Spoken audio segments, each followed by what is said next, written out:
gestures. There are hand gestures. Yeah. I'm gesticulating. What is that word? Did you just do there are hand gestures? Oh, did I do that? Ah, Grant, do not make that. Do not make that the real. This isn't therapy. This is not therapy. This is not therapy. This is not therapy. This isn't therapy.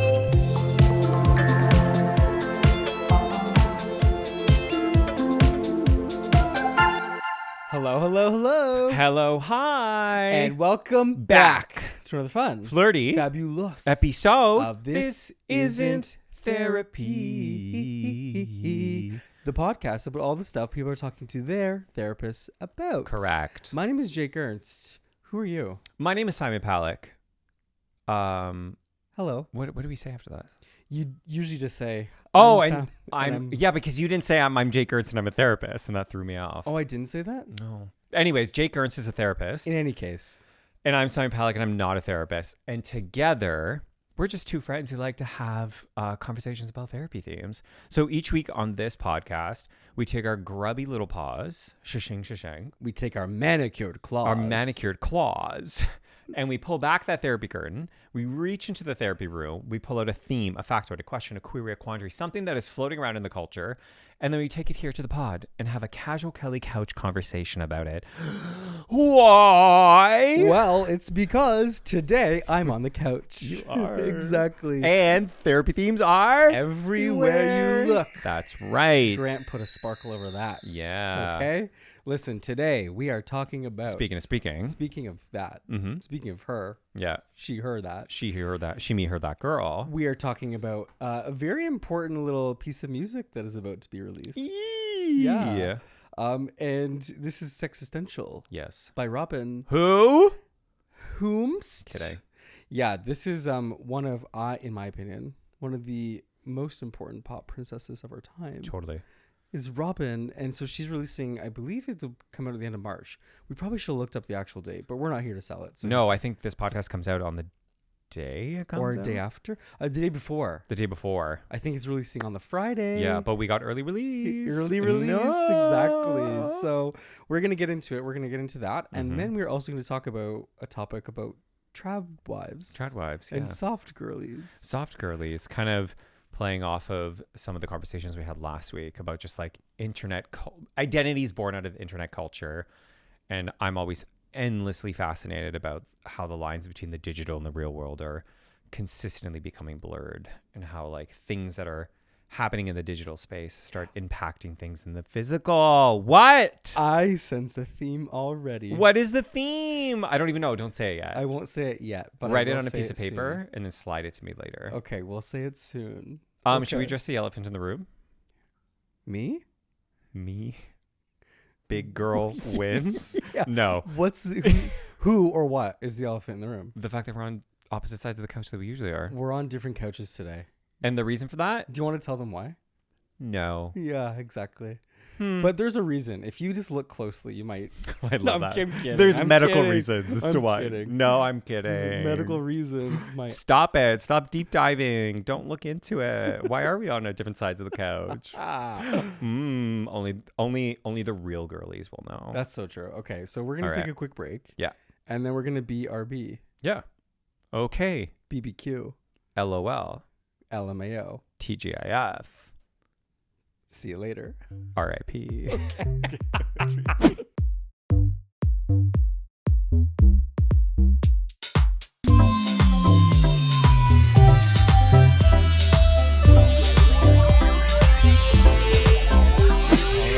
Okay, well, we are so very back from that. I'm so excited to talk about this.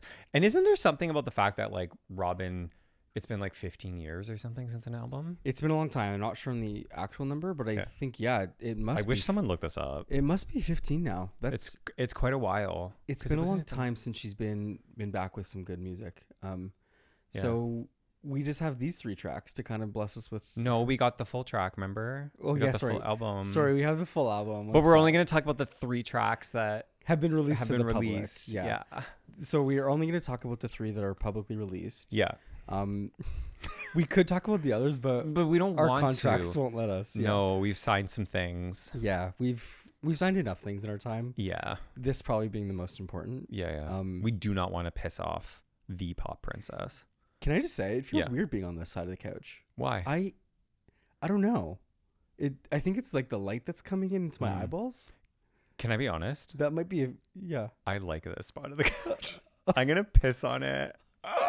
It's mine now. That's mine. No, it's mine. I feel like this is the better. Listen. The lovely listeners will let us know which angle they like us from best. That's true. Okay, so let's get You're into seeing it. my earring. That's true. Yeah. You've always wanted that. I've always wanted that. That's truly why I'm here. Well, then how are they going to get to see my earring if I'm not sitting on this side of the couch? Yeah, I'm a jury's finest. You said earring, but it's earrings, I should add. In any case, anyways, speaking of speaking, let's get into it. So let's start with Sexistential. We have Robyn's new album coming out, Sexistential, and if you're a Robyn fan, you'll know this kind of gives her iconic sound mixed with some really important and updated modern themes, which I'm really excited to talk about. So her album title is called Sexistential, and I'm going to do some pull quotes. Okay? Love that. I'm going to talk about some reviews that she's getting, early reviews of these songs. So just as a starting point, I wanted to describe the album itself. So Sexistential has a confrontational and stripped down defiant tone. I love that. I think that's right. It goes on to say the song names a modern exhaustion with optimization, analysis, and mediated connection, and instead focuses on immediacy, sensation, and agency. Underneath the confidence is an existential ache for something that feels real and maybe even realistic. And so she uses the lyrics to define this tone. So, for example, in her song Sexistential, there's a framing of desire as an existential act, suggesting that wanting and being wanted becomes a way to conform one's existence when meaning feels unstable. That sounds a bit academic-y and a bit very existential and a bit big, right? Yeah. So what I like about maybe just the beginning as a starting point, the song Sexistential, she really sort of naming some really important, I think, therapy themes that I noticed immediately upon first listen. Oh my God, are you going to tell us? Well, you're like, no. Well, I'll go on to start with this one. So she uses the phrase F a therapist. So she says like the full like swear word, obviously, but it goes swear. The swear. So she says F a therapist, and this reviewer is saying that this sort of is pushing back against overanalysis, which names a hunger for lived experiences over interpretations and a desire to feel rather than be examined by someone else. And so I think that's so interesting that now we're in this kind of culture, and maybe it's also a therapy culture or being exhausted with therapy culture thing that's happening, where even artists and really iconic music artists are saying F a therapist, either through the lens of I'm going to do this myself, or I don't want a therapist to come into sort of my own healing or growth or sort of self space. Oh, so you interpreted literally like she was saying F to the therapist. I don't think necessarily like her therapist or like every therapist. Yeah. I just sort of, it's interesting, right? When she's talking about existentialism, which is a sort of like big way of saying like there are just a lot of things beyond us and maybe even beyond our control or that impact us. And so the sexistential kind of part of that is this sort of calling into question, like, do we always need to examine ourselves so intimately? Yeah. Which I do support. I think that's a good point. But I think she's saying F a therapist, I think because she's reclaiming her own agency and her autonomy to be able to be who she needs to be, maybe on her own terms, or even without overanalysis. I hear that part, like the just like the stop with like the over analyzing like everything. Like sometimes I think we think so much. I'm guilty. Your Honor, guilty of this. Yes. Like let me take it all apart. Let me look at the IKEA manual of like this situation. Let me look at every single piece. Let me count every single screw and bolt, and then let me start building. Once I'm like, okay, everything is here. That's what I heard. Yeah. Or it could be projecting. But. And so that's to just add, I don't think she's saying screw therapy. No. I don't think she's saying down with therapy or get rid of therapy. I think she's sort of calling into question, though, like, do we always need a therapist for the things we're going through? Or has therapy or a therapist even been helpful to me in the things that I need to address or the questions that I have about being human or living in the world today? The other thing that I think is also interesting too is maybe she's also calling into question how a lot of this overanalysis makes its way into art and creativity, and how that can also really maybe dim our ability to be creative and affect, right, our ability to actually produce good art. Good I music. see that, right? Because I could even see someone like a Robyn who's been around, who's had the hits, you know, for her to be like, and you hear it a lot with like Doechii had a whole line about it too, being like, am I making music for TikTok or am I making music? And every single time an artist is just like, I'm just going to make my music, it ends up going off like, you know, Charlie with Brat, like when it's like, instead of pandering to what we think we need to say or do or hear, they just kind of do the thing. And I kind of loved how she's calling this into question, or even just how you pointed that out. I think that's a good segue to talk about sort of the technology layers that she's also talking about. Yeah. So she also says F an app, because I think in that situation, she's sort of rejecting the influence of technology on art and on our ability to, number one, be ourselves, or also access things like sexuality, joy, freedom, creative expression, those types of things. So this reviewer says, F an app rejects the algorithmic and artificial intimacy, expressing her refusal to outsource connections, sensations, and aliveness to other systems designed to manage and engage us rather than truly connect us. I think that's just, again, you know, I'm just like, I was like, you're frothing at I'm the mouth. loving You're being that. like, yeah. I'm loving that take because I think where we've talked about this for a long time here, I'm just glad to see that this is making its way into pop culture, into art, and artists are also participating in that conversation too, being like, we don't need as many apps probably as that we have on our phone. Yeah. But there's always this sort of like capitalistic tendency to flood ourselves with all these new and creative ways to optimize or to analyze or create or use AI to generate like all this different stuff. And so I love the sort of question that she's asking, which is, can I just be human? Can't I just be my own person? Yeah. Why are we always sort of pursuing this extra added layer, whether that's through an app or through a therapist or through whatever, to become this like higher self? Yeah. I think it's fascinating because I think obviously for time immemorial, like art and music has also got us there. Especially for you, because you're a music girly. I am. Yeah.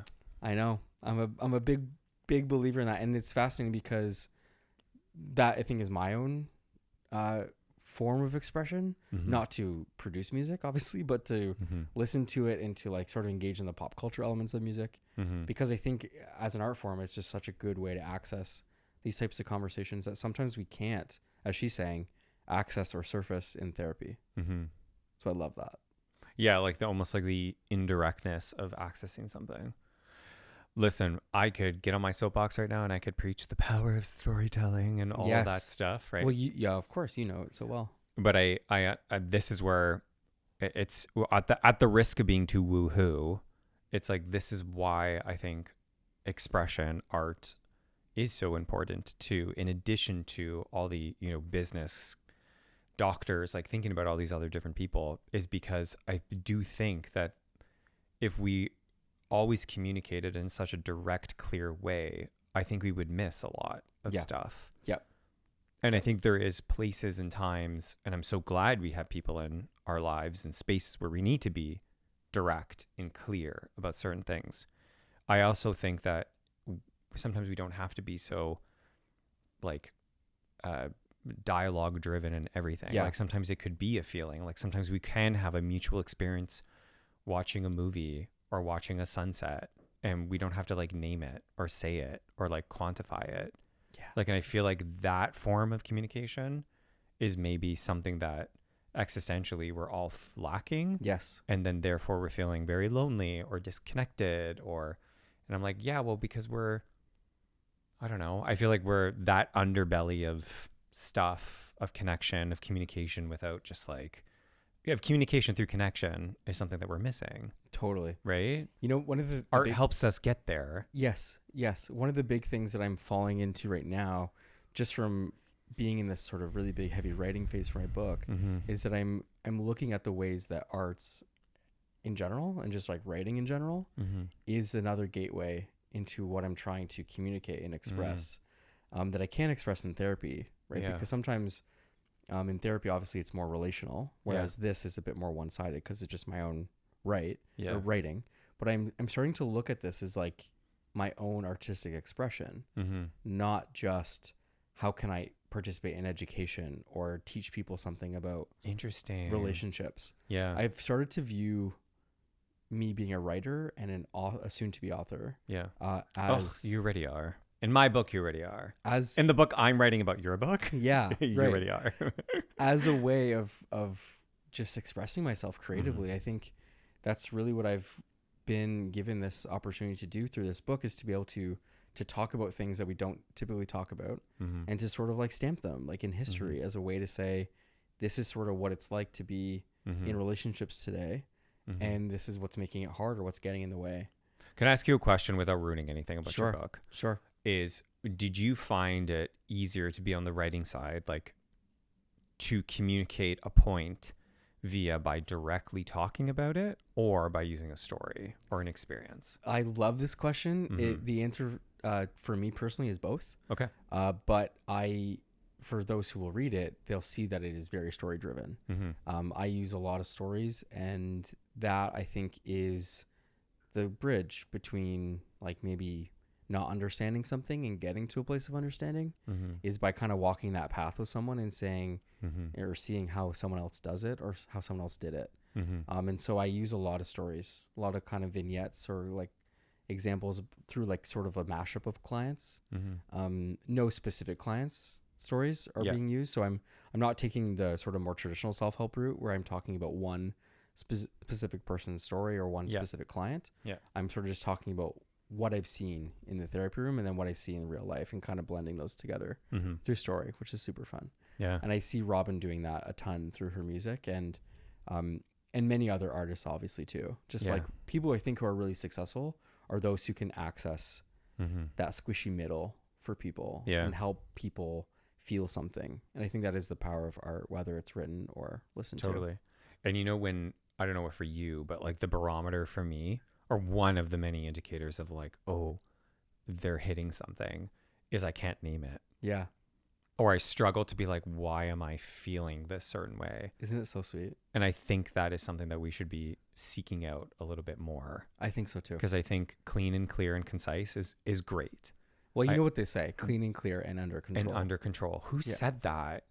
Who said that first? You know who it was. It was Michelangelo. Michelangelo. Yeah. You know what? I was going to say Farrah Fawcett. Yeah. So somewhere between Michelangelo and Farrah Fawcett is clean and clear and under control. Can I give you a book recommendation? Sure. We're just talking about books. We're just talking about music and art and whatever. Yeah. And then we can Always. And then we can segue to the next segment. Yeah.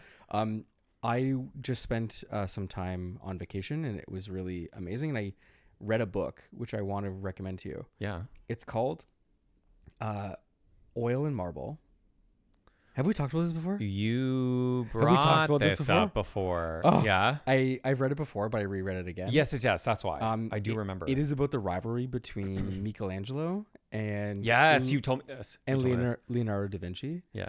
And it's historical fiction, so it's sort of set like in a long time ago. Yeah. But it's so good. I highly recommend it. Is it steamy like Heated Rivalry? No, I kind of wish. Oil and Marble is the title. But Da Vinci and Michelangelo? yeah, that's right. Well, apparently Da Vinci was of the community. It is.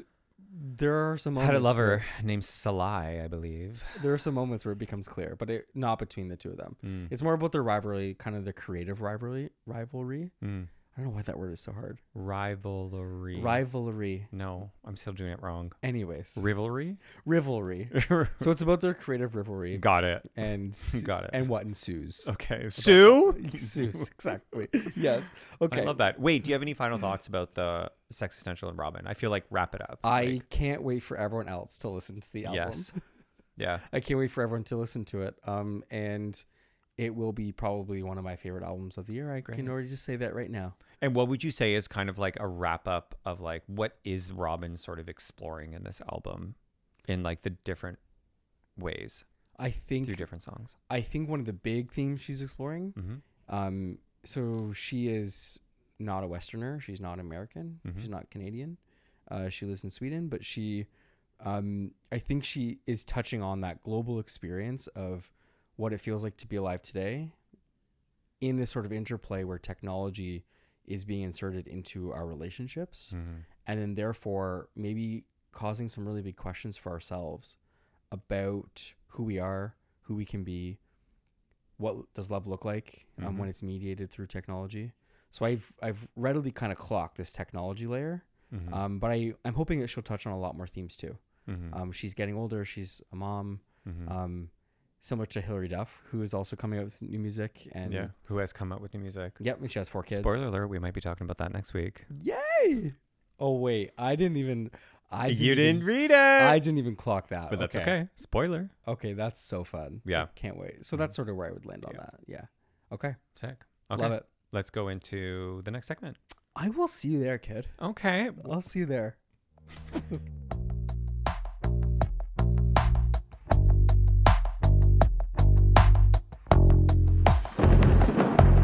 Rah, rah, ba. Ba ba la mama gaga ooh la la. Watch out that romance. Oh. Ooh. You see what I did there? Yeah. And we get Yeah. immediately flagged and we're taken off YouTube for singing that much. Honestly, probably true. Probably. This might not make the cut. I think that would only be the case if we sung it in key, or if we sung it, True. or if we sung it well. True. So I think So Gaga's people are not coming to us. They're like, there's no competition. I don't think so. I think that we what is it like? You get like 4 seconds or something. Yeah, it's something ridiculous. Yeah, you get like a small snippet. Let's do a bit of a transition here. Maybe not so much though. Mm-hmm. This seems to still be a topic I don't about get that because technology. you hinted at the fact that you were like, oh, I see the thread already, and I don't. So I'm really excited to get there. Okay, so in segment 2, Yeah, kind of tell us. piggybacking off of the last couple of weeks, we've been talking about, again, like identities and personalities or things that people are trying on in their real lives that are birthed kind of out of the internet. And based off of where we were, like the hot girl walks of it all, I kind of, in my research for that, I fell into this, something that I've been wanting to talk about for a while, but I didn't know how to tackle it, was trad wives. Yeah. And because that's like a whole subset of TikTok, birthed out of TikTok and the internet. And then from that, there's also this conversation about this idea of a soft girl, like a soft girl aesthetic. And so I'm going to read a little bit of a definition for both. And then I'm going to go into an article on Time, like The Time, and it'll be linked in the bottom. Capital T. T-I. Name of magazine. Correct. Time magazine. Not rosemary, not oregano, but Time, baby. So a soft girl, thank you, is birthed on TikTok. It's aimed at Gen Z women, and their goal is to achieve a delicate, carefree, ultra feminine aesthetic. The lifestyle, while carefully crafted, sells the allure of a life defined by one thing: leisure. And it kind of looks like coquette makeup, which is like really big makeup, a cozy cardio wearing outfit, Stanley Cup water bottles, like just that. Life of leisure. Yeah. Trad wives, and if you haven't already, you can kind of see why soft girl leads into trad wives very quickly. Trad wives are also on TikTok, and they're women in the social media subculture who advocate for returning to like a more 1950s style gender role, and often focusing on being a submissive stay-at-home mother and homemaker. They embrace domesticity, cooking, and cleaning, while often, though not exclusively, promoting a male provider and a female nurturing dynamic. So those are the definitions. Ooh. Do you have any initial thoughts before I go into the little snippet from the article? I mean, I think I just realized something that I didn't realize earlier. Mm-hmm. So trad wives, trad means traditional. Traditional wives. Okay. Yeah. Traditional wives. Yeah. I think I just made that connection while you were reading it. While you were reading it. Yeah. Making connections live. So trad, traditional. So here's the article, and this is what the article says. Women who identify as soft girls are often rejecting a life defined by grinding in a corporate setting. That's not a bad thing in theory. In our capitalist society, hustle culture is revered despite its side effects. I frequently see clients suffer when they are overcommitted to their work. The recent social media and cultural attention on burnout shows us that a work-life balance has been out of whack for a long time. And the pandemic further highlighted this, really so much so that it drove off workers and if they felt they had no choice but to quietly quit.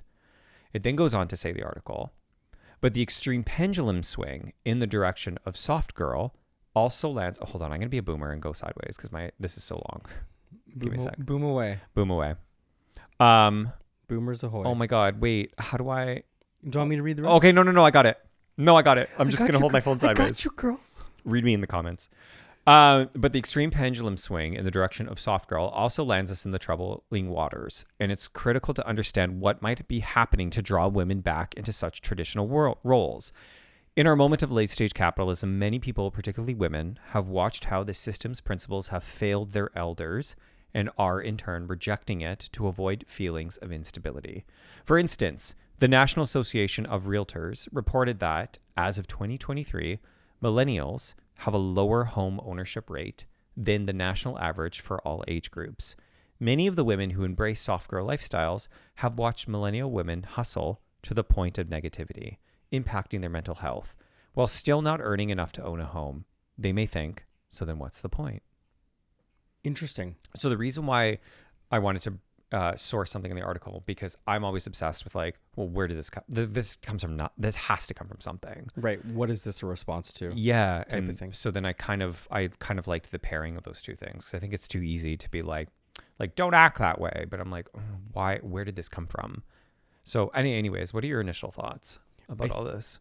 Maybe just with anything, not just with trad wives or soft girls, any sort of trend that sort of picks up. I too have that same question you do. I think if this was just one or two or three people that were sort of living this lifestyle or maybe kind of reclaiming these norms, that would be one thing. But I think for me, the fascinating part of this is the pendulum swing that seems to happen time and time again, but this sort of more collective response and the trend that does grow from that, which is that, oh, interesting, many people want this. Many people are behind this. Maybe I should say something else as well. Which is that I think in TikTok, there's a lot of people who also what we would call hate watch this content. There's a lot of people that want to peek behind the curtain and sort of get a glimpse of that. Like we hate this person, but we're going to keep watching. So we don't know if views or followers are strictly endorsements of this lifestyle. We don't know if this means that this is signaling a big shift towards many Gen Z women or the majority of Gen Z women preferring this. I don't think it's a majority, obviously. But it does mean that there are a lot of people who are looking in. A lot of people who are kind of want the behind the curtain sort of reality TV show of it all so that they can get a glimpse into what is this about too. So I think many really interesting perspective. I think many people are asking the same questions we are is mainly my point, is that I think a lot of the views are also people kind of being like, what is going on here? Yeah. Right. So when you look at the videos, you're seeing a lot of people returning to that sort of lifestyle that you're referring to, the sort of traditional 1950s housewife thing. And I don't know if you remember this, but in 2023, I think there was this bigger trend towards the stay-at-home girlfriend. Do you remember this? Oh, vaguely. Did we talk about this on the pod? We didn't talk about it on the pod, but I know about it just through like some other writing I'm doing. There was a sort of trend around being a stay-at-home girlfriend and how that might be different than being a stay-at-home wife. And also just there's a lot more complexity kind of to it than being married to somebody, but just being in partnership with someone. And so the reason why I think that's fascinating is because I think it sort of mirrors what this article's main point is, which is that I think a lot of Gen Z women are sort of looking at that girl boss era and saying, ooh, that's not the way to do it. That's not a life for me. I don't want to be on track for burnout. And so there must be another way. And so many of the women, at least the ones that the article is talking about, is they're pointing to this like life is a bit too hard it's a bit too complicated. Yeah. And so the solution for me is to pursue a life of leisure, is to do less, not to do more, Right. is to pursue my own comfort rather than be stressed out too much. Mm. And so I wanted to pull up something that one of the psychologists in the article was talking about, which I resonated with. They were talking about how the mental health trends in this group point to an overall difficulty in tolerating life's difficult experiences. Mm. It seems like an easier pill to swallow than life is hard and let's practice dealing with it. Mm. I found that to be an interesting idea that many Gen Z women, their response might be to, okay, I'm going to do less. I'm going to kind of pull back and not deal with the life's difficulties. Right. And so I'm going to kind of create my little bubble Yeah. of what's more comfortable. But And is this like, I feel us treading into the territory of this is like, and then enter stage right, an over application of like self-care, and how we've sort of co-opted this idea of self-care being like, well, I don't get to do hard things anymore. I don't have to do hard I don't things. have to do hard things because in the name of self-care, Yeah. if I'm feeling overwhelmed or like in a uncomfortable situation, like, you know, like I'm feeling any type of discomfort, Mm-hmm. I'm allowed to now, in the name of self-care, say, no, I'm not doing that, or create this bubble around me where that filters through. Yeah. I don't know. I'm just curious about that. I guess I'm sort of hesitant to put people in boxes, and I think social Okay. media sort of incentivizes us to do that. Mm-hmm. The caution that I sort of have in this situation is like, why do we constantly feel the need to sort people into different categories? Are trad wives identifying themselves as trad wives, or is that the culture placing that on them? I think they're in on it. They I might think be they in know on what it. they're doing. At least the ones that I have seen in researching this, like the ones that are benefiting from it, there is no way you don't know what you're doing. But maybe this is a blind spot of mine. Like, what's Mm-hmm. the problem with that? Is there a problem with Particip- operating? I Yeah, think, with well, I operating think this way. because it is Maybe I'm- glamorizing a more submissive, more patriarchal role. I see. Like I see. I think if you look past the curtain, it's actually a rise of intense conservatism. Oh, Like it's packaged to look pretty, you know, like the soft girl aesthetic, but behind the curtain is, well, who is paying your bills, you know? And it's often men, but it's a default to allow the men to do these things, you know, and then you have no control, you have zero autonomy. There's also my other criticism of it is a very popular trad wives. They kind of play this like Susie housemaker. yeah. Yeah, I've seen. They often prop up their kids. Yep. As props. And the darker part of it that I see is that they sort of, they're I'm not going to name them, but there are ones who they almost look like they're on the cover of Vogue magazine. Like they are like high glam. Like you're like, what the hell? This looks like a Barbie. Yeah.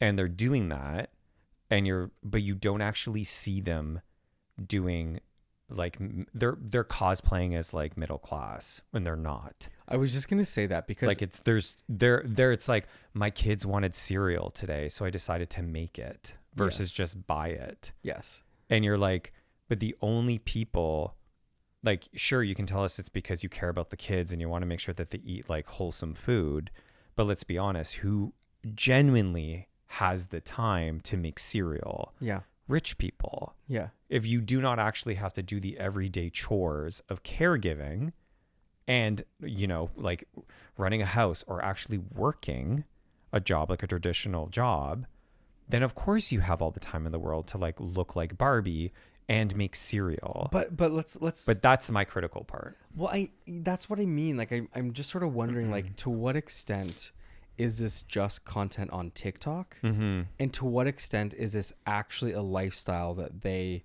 are trying to promote and then therefore other people are also subscribing to? I think, again, we don't know. Is this just TV that we're watching? And we're kind of like, you know what? whoa, that's so weird. It is a good point, but I don't think we're there. I think because you cannot, I don't think we can just look at things that are online and just pretend that it's just TV.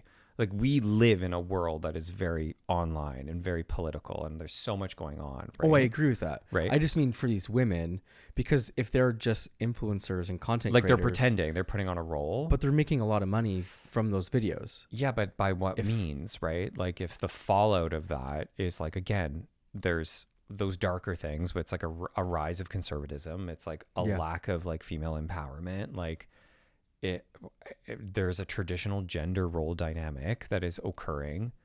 You know, kids are being used as props. Like there are things happening behind the scenes that I'm like, well, is the means worth it then?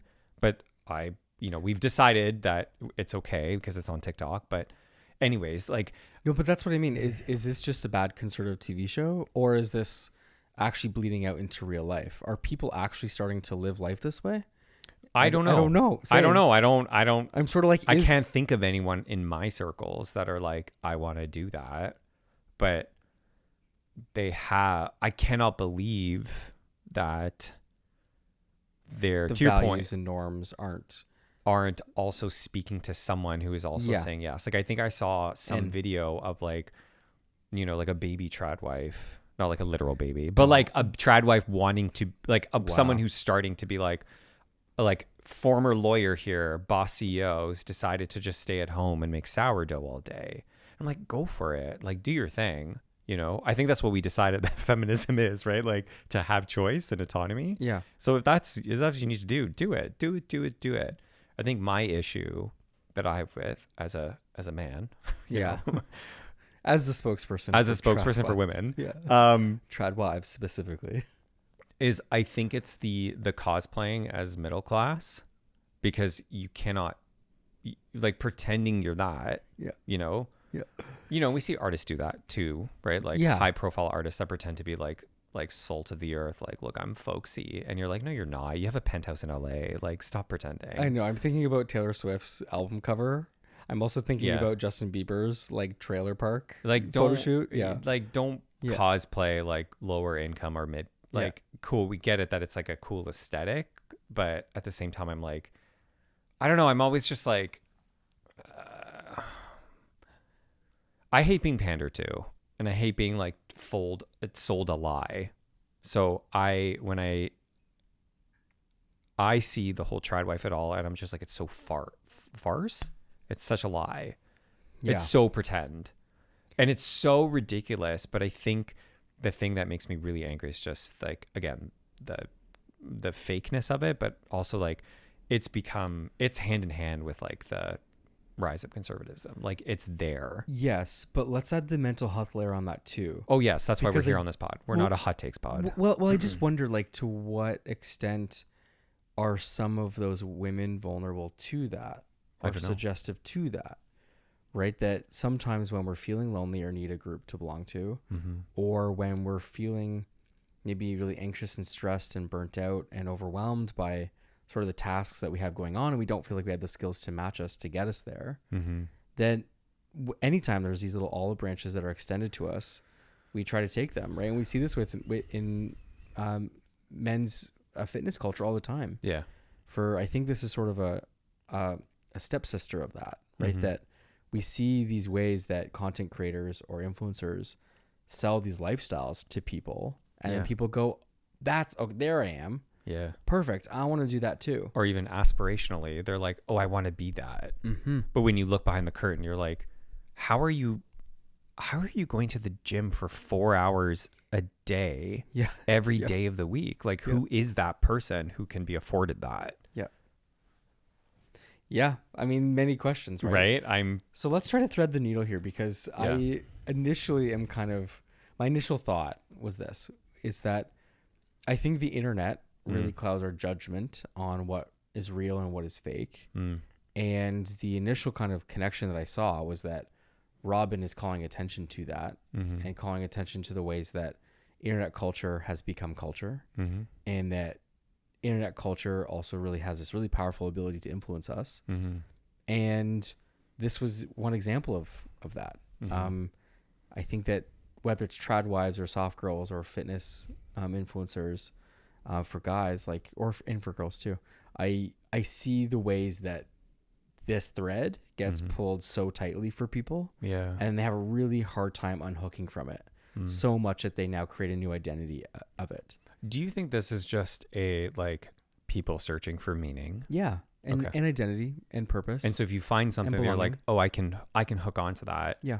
I can feel I have something to like that guides me. Yes. And then I can make sense of the chaos that's around me.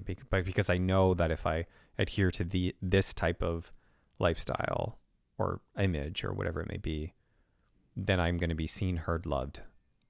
That's the existential piece that Robyn also talks about, right? Is that there are these big life questions like, who am I? What's my purpose? Like, where can I find true belonging? What is the real meaning of life? Yeah. We find answers in culture. Yeah.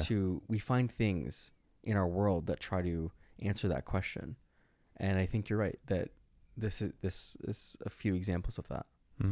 Yeah. Oh, yeah. You thread that needle. You know what's so funny is that you and I both have this conversation all the time in our work, in our respective works. We do. Like, I love this conversation. Which is probably why we have, I'll just toot our own horns for a second. Mm-hmm. Maybe this is why we have that x-ray vision on this kind of stuff, because maybe similar to a few weeks ago on the pod when we talked about, the girls and their Aritzia. Oh, the hawker walks? The hawker walks. Yes. Yeah. When I accidentally popped off. Yes. When that went very viral online. Okay. And then we also have moments where I'm just saying we have moments where we can see that so clearly. Yeah. And it shows up in situations like this or in ones like that. Yeah. Yeah. I think, anyway. That's wild. It is. It's a lot. It's a lot to digest too, right? Because on the one hand, I'm kind of like, Mel Robbins let them. And on the other hand, I'm kind of like, can we like interrogate this a bit? Can we look at this a little bit closer? I'm in that camp. I'm sorry. I'm in the. I think we need to look sorry. I think we need to look a little closer. Yeah. I think we need to peel back here. We have to look a little closer. I fear. If only there was a book or a movie coming out later this year or early next that could, help these conversations. If only we could interrogate that further. Well, speaking of ending our tenure here, why don't, in this segment is what I mean. Why don't we move on to the final segment? I just peeped the final segment and we're in for a treat. Is it? I forget what it is. Okay. We'll take a quick break and we'll be right back. Oh, I know what it is. Okay. Okay. Be right back.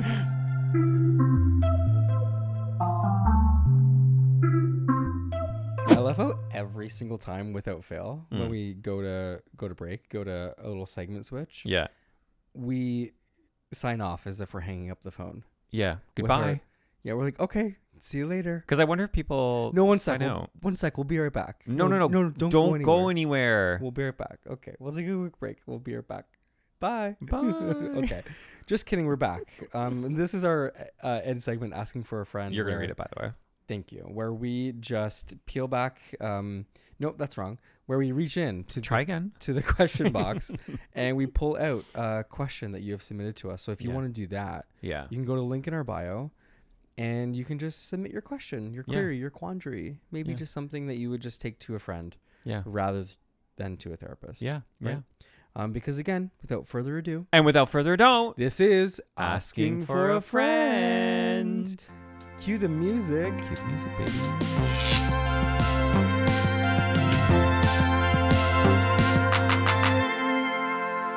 Wait, that's my line. Wait, that's what I say. Alrighty, so thank you to the lovely listener who submitted your question. This one gets a little bit personal, so I'm excited to... Like raw and unfiltered. Got it. Raw and unfiltered, and probably the reason why we're sitting in different arms of... Maybe the answer lies into... corners of the building. Yeah. Anyway, and it goes like this. I think I want to get laser eye surgery. LOL. LOL, you mentioned Simon got it done recently in a recent episode of the pod. But to be honest, I'm worried I'm going to miss wearing my glasses. I've worn glasses my whole entire life, and I don't hate them. But like, to not have to wear them at a beach or laying on the couch would be also nice. Did you have this same identity crisis when you were considering laser? I like how that's the question. I love how that's the question, first of all. But can I also just also come out as a laser eye surgery survivor. As an alumni of the Laser Academy. Yeah. I know. So first and foremost, I want you to answer the question. But many people may not know that I also have. You have had it. Survived. But I will say that you and I have had very different experiences. You were in the thick of it, sister. I am in the thick of it still. You had the zip, zip, zip. Okay. Winner, gagnant. I can see. I had the 8-minute procedure that smelled like burnt rubber. Yeah. And just like in NASCAR, I was out of there. Yeah. And just fine. Yeah. For me, within 24 hours. No. I have the one that like takes like 6 months to heal. Maybe this is story time. Can you tell us a little bit about what happened? And where are you at now? Okay, so maybe like set a timeline. When did you get it done? And I got it right before the holidays. Yeah. And I thought that was perfect timing. It was, but I wasn't prepared for the recovery of it.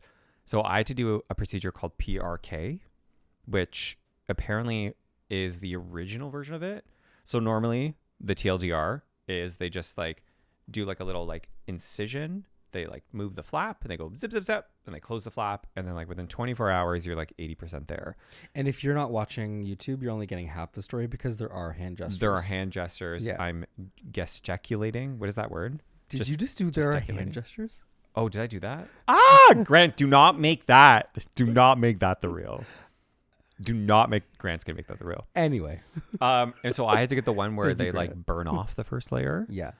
And then they recover. And I will say that the 24 hours after was literally, I was like, oh, wow, that's it.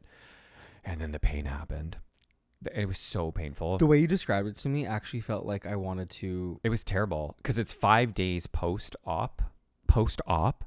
And it's dumb because it's elective. And you're like, it wasn't supposed to be this complicated. You're like, I signed up for this. I did sign up. I have no one to blame but like myself. I have sunscreen in my eyes. Yeah, but it was worse than that. For 35 days. It felt like for those like at least 72 hours, like 3 days straight, it felt like burning sand was in my eye. So it felt like there was something in my eye. Someone pipetted a ounce of sand into your... And it was hot. So it was burning. And then it felt like someone, sorry for the people who are sensitive about about eyes, but imagine your eyeball and then someone taking a really thin needle and just every now and then just going beep boop into it. I don't want to. That's what it felt like.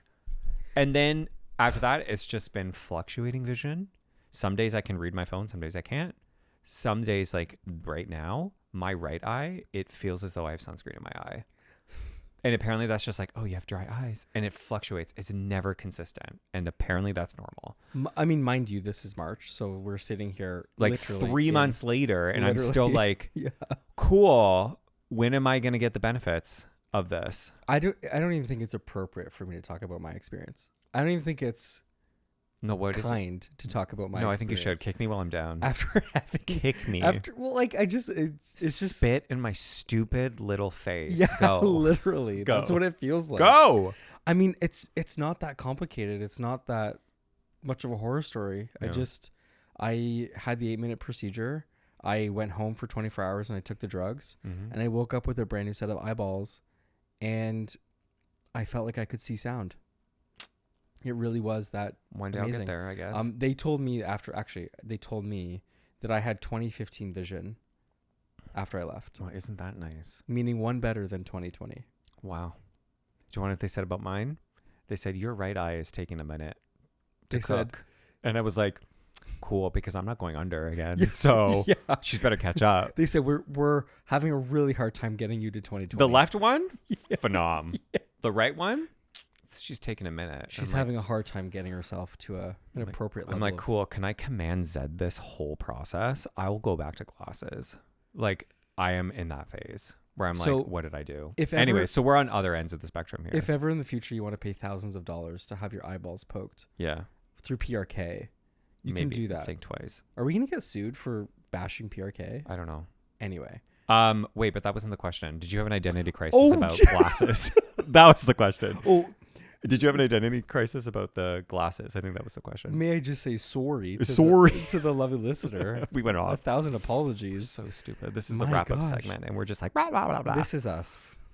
This is me. NBC's This Is Us. Exactly. ABC's This Is Us. NBC's This Is Us. I don't remember. Mandy Moore's This Is Us. Identity crisis. Did you? I had a really strong attachment to my glasses. I thought that they were my whole personality growing up. from Harry Potter and Arthur Yeah. to Did you also have glasses really young? I did grade too. 5. Oh, grade 1. I started grade 5, Yeah. and then I got contacts, and I went back to glasses because I liked them. Yeah. Then I got the thick kind of black frame glasses. Yeah. And Like then that's when I met you. You're a like black flame girly. like Dan Levy from Schitt's Creek. Correct. And then I loved them. It was really hard for me to let them go, but I think the benefits outweighed the cons, just like this lovely listener's talking about. But I miss them. Can I tell you a quick little story? No, what did you do? As Yes, what did you do? I said no. What did you as a joke, Yeah. after I got my glasses or my laser, Okay. I bought just the frameless glasses Okay. because I missed them so much. Like just to wear around the house? Just in case I needed them in a fashion crisis. Oh, got it. If you had a moment where you're like, I feel naked. Yes. 'Kay. At a moment where I felt naked, or at a moment where I felt like, oh, I really don't like how I look without glasses, then I felt like I needed that as a bit of a Band-Aid, Got it. as a bit of a buffer. Well, let me tell you that the comments on our videos say otherwise about how you What are the- look. So What are the comments on the video? go read them. Don't do this to me. They say he looks like Harry Potter. They say, He looks like, what is that fugly troll? yeah, doing on my couch. Ew. Get him out of my home. Ew. What is this? Hereditary? Ew. Disgusting. Anyways, In so any if you liked case- this podcast, If you like what you heard, or if you like what you saw, yeah. get on over to YouTube and also continue to check in on Spotify. Can I also just finally say, Yeah. please give us a rating on the pod. Yeah. That helps us a lot. Very much A so. 5-star rating is a very generous tip. Mhm. And so if you want to be able to tip us, that's how you can do that. Yeah. And we'll see you next week. Yeah. Follow us on all the This Isn't Therapies. We're everywhere now. And yeah, we'll see you next week. Yeah. We'll see you there. Okay. Bye. Bye. Bye, stars.